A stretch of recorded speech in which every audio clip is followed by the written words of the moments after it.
लोकसभा चुनाव के नतीजे आने के बाद एनडीए और विपक्षी गठबंधन की नजर उन 17 अन्य सांसदों पर भी है जो केंद्र में सरकार का भविष्य तय कर सकते हैं, क्योंकि इस बार किसी एक पार्टी को पूर्ण बहुमत नहीं मिला। बीजेपी को 240 सीटों पर जीत मिली, कांग्रेस को 99 सीटों पर। एनडीए गठबंधन जरूर पूर्व गठबंधन था, उसको 292 सीटें मिली, लेकिन बीजेपी की अगुवाई वाले एनडीए के खाते में 292 सीटें आई, जबकि कांग्रेस की अगुवाई वाले विपक्षी गठबंधन को बहुमत से कम 234 सीटें मिली और अन्य के खाते में 17 सीटें गईं। इसीलिए इन 17 सीटों पर जीतने वाले सांसद किंग मेकर की भूमिका में आ सकते हैं और ये केंद्र में सरकार का भविष्य तय कर सकते हैं। इसीलिए एनडीए के साथ साथ विपक्षी गठबंधन की भी नजर इन पर बनी हुई है। ये वो सांसद हैं जो ना तो एनडीए का हिस्सा हैं और ना ही विपक्षी गठबंधन का।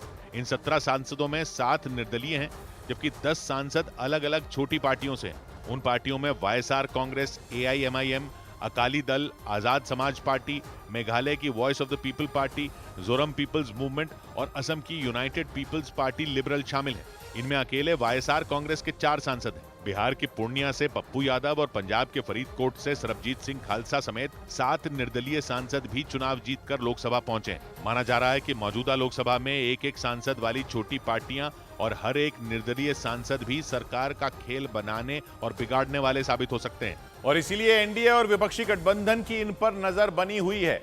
इनकी अहमियत इसलिए भी बढ़ गई है क्योंकि इनकी संख्या 17 है, मतलब अन्य के इन सांसदों में कुछ सांसद भी अगर एनडीए के साथ आ गए तो उनका कुनबा और मजबूत हो जाएगा। और अगर इन 17 सांसदों में कुछ सांसदों का समर्थन विपक्षी गठबंधन को मिल गया तो बहुमत के आंकड़े से उसका फासला कम हो जाएगा। इस वक्त विपक्षी गठबंधन के पास 234 सांसद हैं। इस हिसाब से उसे 272 तक पहुंचने के लिए 38 और सांसदों की जरूरत होगी। लेकिन अगर विपक्षी गठबंधन एनडीए में शामिल टीडीपी और जेडीयू को अपने पाले में लाने में कामयाब हो जाता है तो जादुई आंकड़े से दूरी काफी कम रह जाएगी। विपक्षी गठबंधन के 234 सांसदों में अगर टीडीपी के 16 और जेडीयू के 12 सांसद मिल जाएं, तो आंकड़ा 262 तक पहुंच जाता है, जो सरकार बनाने के बहुमत के आंकड़े से 10 कम होगा।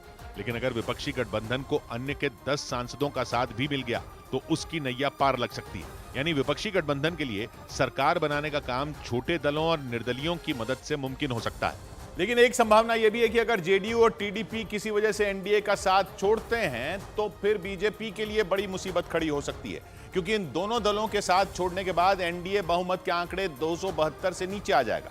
अगर ऐसा हुआ तो फिर एनडीए का केंद्र में लगातार तीसरी बार सरकार बनाने का सपना बिखर सकता है। और इसीलिए विपक्षी गठबंधन किसी तरह एनडीए के कुनबे में सेंध लगाने में जुटा है। एक रोज पहले भी विपक्षी गठबंधन के टीडीपी के नेता चंद्रबाबू नायडू और जेडीयू के नीतीश कुमार से संपर्क करने की खबरें सामने आई थी। इसके पीछे की वजह यह है कि बीजेपी के पास अपने दम पर इस बार बहुमत का आंकड़ा नहीं है, क्योंकि बीजेपी इस बार 240 सीटों पर सिमट गई, जो सरकार बनाने के आंकड़े 272 से 32 कम है।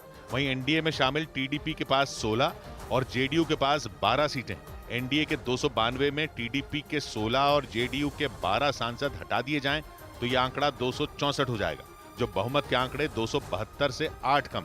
मतलब अगर ये दोनों पार्टियां निकली तो फिर एनडीए के पास सरकार बनाने के आंकड़े भी नहीं बचेंगे। लेकिन अगर किसी तरह अन्य के 17 सांसदों में 8 सांसद भी एनडीए में शामिल हो जाएं तो वो जादुई आंकड़े को छूने में कामयाब हो जाएगा। मतलब जेडीयू और टीडीपी के हटने के बाद बचे 264 में अन्य के 8 सांसद जोड़ दिए जाएं तो एनडीए की सरकार को कोई खतरा नहीं रहेगा। इसके अलावा अगर एनडीए में टूट नहीं होती है और अन्य के कुछ सांसद जुड़ते हैं तो जेडीयू और टीडीपी की मोलभाव करने की ताकत भी कम हो जाएगी। और किंग मेकर माने जा रहे हैं इन 17 सांसदों में संसद सांसदों पर सबकी निगाहें उन सांसदों पर जाकर जम गई जो निर्दलीय चुनाव जीते, क्योंकि माना जा रहा है कि चाहे एनडीए हो या फिर विपक्षी गठबंधन, ये 7 निर्दलीय सांसद खेल बनाने और बिगाड़ने में अहम भूमिका निभा सकते हैं। इन 7 निर्दलीय सांसदों में भी जिसने सबसे ज्यादा ध्यान खींचा वो हैं पप्पू यादव। उन्होंने बिहार की हॉट सीट पूर्णिया से चुनाव जीतकर अपनी अहमियत साबित कर दी। क्योंकि बिहार की इस पूर्णिया सीट के नतीजों पर सबकी निगाहें जमी हुई थी। यह मुकाबला साख का था। माना जाता है कि पूर्णिया से चुनाव लड़ने के लिए ही पप्पू यादव ने अपनी पार्टी का विलय कांग्रेस में किया था। दावे के मुताबिक डील ये थी कि पप्पू यादव पूर्णिया लोकसभा सीट से कांग्रेस के उम्मीदवार होंगे, लेकिन ऐसा हुआ नहीं, क्योंकि यह सीट गठबंधन के तहत आई आरजेडी के हिस्से में और आरजेडी ने वहां से बीमा भारती को उतार दिया था। इसके बाद पप्पू यादव ने निर्दलीय पर्चा भरते हुए ये तक कह दिया था कि लालू यादव ने उनसे बदला चुकाने के लिए ऐसा किया। क्या किया था मैंने?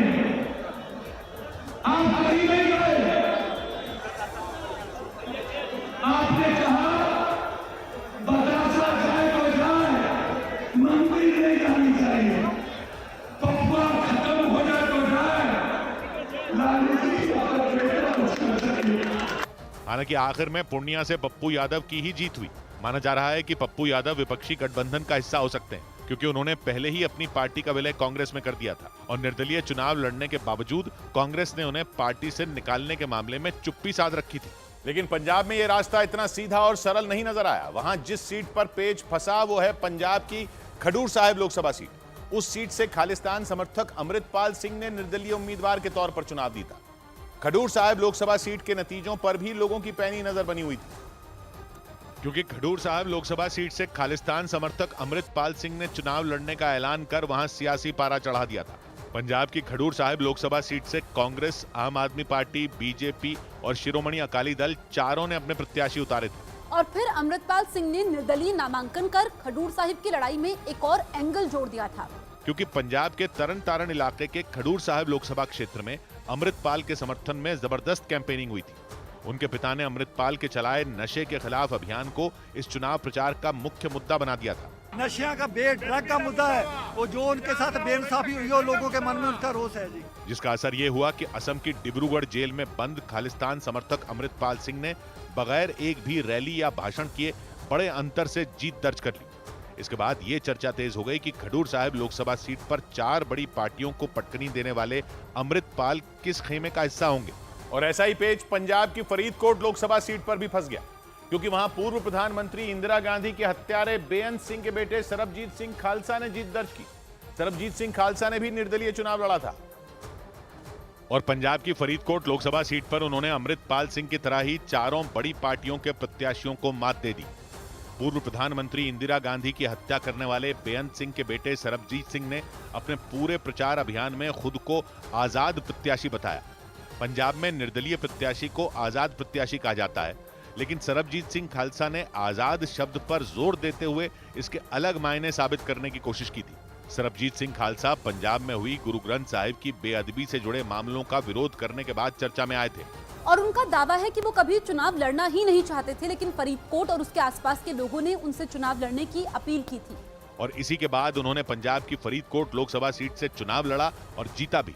हालांकि 2014 और 2019 के चुनाव में उन्हें इसी फरीदकोट लोकसभा सीट से हार मिली थी, लेकिन 2024 में उन्होंने आम आदमी पार्टी के प्रत्याशी को 70,000 से ज्यादा वोटों से मात दे दी और तीसरी बार में चुनाव जीतने में कामयाबी हासिल कर ली। जिसके बाद इस बात पर चर्चा तेज हो गई कि वो एनडीए को समर्थन देंगे या फिर कांग्रेस की अगुवाई वाले विपक्षी गठबंधन का हिस्सा बनेंगे। इसके अलावा जम्मू कश्मीर की बारामूला लोकसभा सीट से जीतने वाले इंजीनियर रशीद भी इस नंबर गेम में बड़े खिलाड़ी साबित हो सकते हैं। बारामूला से निर्दलीय लड़कर जबरदस्त जीत दर्ज करने वाले इंजीनियर रशीद ने इस सीट पर राज्य के पूर्व मुख्यमंत्री उमर अब्दुल्ला को मात दी है, और वो भी दिल्ली की तिहाड़ जेल में रहते हुए, क्योंकि 2019 में टेरर फंडिंग के आरोप में इंजीनियर रशीद को जेल में डाल दिया गया था और तब से वो दिल्ली की तिहाड़ जेल में बंद है। लेकिन इस बार बारामूला लोकसभा सीट पर उनके प्रचार के लिए उनके बेटों ने ताकत झोंक दी थी। उन्होंने जुल्म का बदला वोट, तिहाड़ का बदला वोट जैसे नारे भी गढ़े, जिनका असर चुनाव के नतीजों में दिखा। जानकारों का मानना है कि बारामूला में हुई रिकॉर्ड वोटिंग की एक वजह इंजीनियर रशीद का चुनाव में खड़े होना भी हो सकती है। उनका मुकाबला यहां राज्य के पूर्व सीएम उमर अब्दुल्ला से था, जिन्हें इंजीनियर रशीद से 2 लाख वोटों के अंतर से हार का सामना करना पड़ा।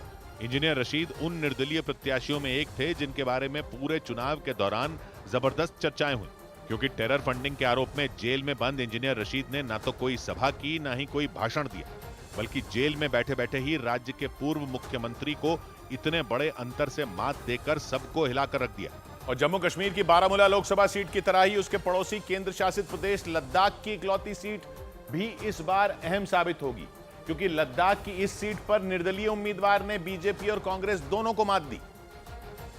और केंद्र शासित प्रदेश लद्दाख की इकलौती सीट पर मोहम्मद हनीफा ने जीत दर्ज की। हनीफा पहले लद्दाख की लोकसभा सीट पर उमर अब्दुल्ला की पार्टी नेशनल कॉन्फ्रेंस से टिकट मांग रहे थे, लेकिन गठबंधन के तहत ये सीट आई कांग्रेस के हिस्से और उसने यहां से अपना प्रत्याशी उतारा। इसी के बाद मोहम्मद हनीफा ने निर्दलीय चुनाव लड़ा। जानकारों का मानना है कि उनकी जीत में सबसे अहम भूमिका मुस्लिम समुदाय के वोटरों ने निभाई। दावा किया गया कि कारगिल इलाके के शिया समुदाय के वोटरों ने अपने वोट बंटने नहीं दिए, जिसका असर ये हुआ कि मुस्लिम समुदाय के वोट मोहम्मद हनीफा के हिस्से गए, जबकि लद्दाख की बौद्ध और हिंदू आबादी के वोट बीजेपी और कांग्रेस के प्रत्याशियों में बंट गए। और इसका असर ये हुआ कि लद्दाख की इकलौती लोकसभा सीट पर मोहम्मद हनीफा 27,000 से ज्यादा वोटों से जीत गए।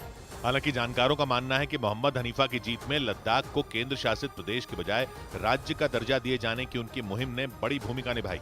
और लद्दाख की तरह ही एक और केंद्र शासित प्रदेश दमन और दीव में भी निर्दलीय प्रत्याशी के जीतने के बाद सरकार बनाने और बिगाड़ने की सुई अटक गई। वहां निर्दलीय सांसद उमेश भाई पटेल ने बीजेपी और कांग्रेस दोनों का खेल बिगाड़ दिया और दमन और दीव की लोकसभा सीट पर जीत दर्ज की। दमन और दीव पर मुकाबला 3 पटेल प्रत्याशियों के बीच था, जिनमें बीजेपी और कांग्रेस को हराकर निर्दलीय प्रत्याशी उमेश भाई पटेल जीते।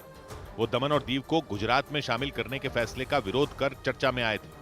ये फैसला गुजरात में शराबबंदी कानून को और मजबूत करने के इरादे से लिया गया था, क्योंकि गुजरात हाईकोर्ट में ये दलील दी गई थी कि गुजरात में दमन और दीव से ही शराब की तस्करी की जाती है। जबकि गुजरात में शराब बेचना बैन है, लेकिन दमन और दीव में न तो शराब बेचना मना है और न ही पीना।